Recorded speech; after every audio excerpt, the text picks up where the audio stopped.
Here's an awkward question. If I showed you 10 dogs, could you tell me which ones were overweight?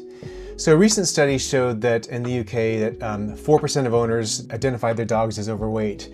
But the thing is that in Australia, the US, and the UK, 50 to 60% of dogs are overweight. So 4% seeing it, yet 50% are overweight. There's a bit of a mismatch there. Why is that? Well, as a vet of over 20 years, this is what I see all the time. A lab or bulldog or something will come in, actually is in good body condition, is quite fit, and the person will just comment and say, a lot of times on the street, people comment that my dog looks too skinny. And the reason why is because all the other dogs out there, all the other labs out there are too fat, and that's the norm. We judge by comparison. So how does this happen? Well, nowadays, the roles of dogs in our households have changed. Dogs are more family members, really. And as such, just like our wives and husbands and loved ones and children, oftentimes we express our love through food. It's an expression of our adoration for them. It's a measurement of how much we care for them. And dogs obviously love it. It's just about love, affection, trying to be the best dog parent you can be, and connecting with their dogs.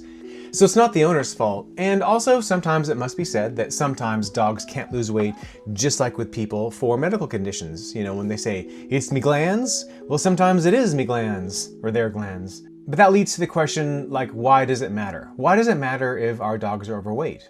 Well, the first thing is probably the biggest thing. And a recent large study has shown that being overweight for a dog can actually decrease the length of its lifespan by up to 2.5 years. When you live between 10 to 15 years, 2.5 years is a huge chunk.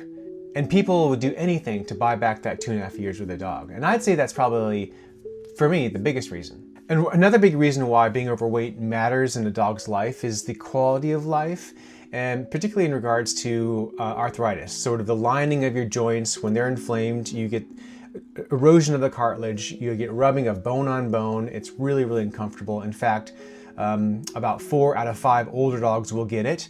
And being overweight hastens that. It increases your chance of getting arthritis. And when you do have arthritis, as most dogs will get arthritis if they're lucky to live long enough, it makes it so much worse, so much more painful. It's harder to move. And that leads to the third reason as well. And that's just your general overall quality of life, just like with us. If we're heavily overweight or obese, it's harder to move. It's harder to breathe. It's harder to sleep. You'll have more problems, more vet bills. Anesthesias will be riskier. So there's costs to the quality and the quantity of life that matter. So it's very much not just about appearance. It really does matter. And that leads to the question, well, how do I know that my dog's overweight then? Because if every other dog out there is overweight, like, how do I know what's a good weight? Well, we as vets, we don't rely so much on like weight as in terms of pounds or kilograms. Those are useful for numbers for your individual dog, so to sort of track how things are going.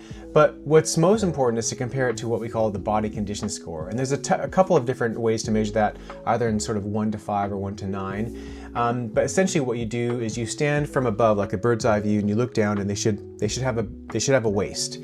Then you step back and you look at from the side, and their tummy should tuck up right behind their legs. And if you have a feel along the ribs, with a little bit of pressure, you should easily be able to feel ribs, like not a lot of pressure. And so it's something that is a little bit of an art.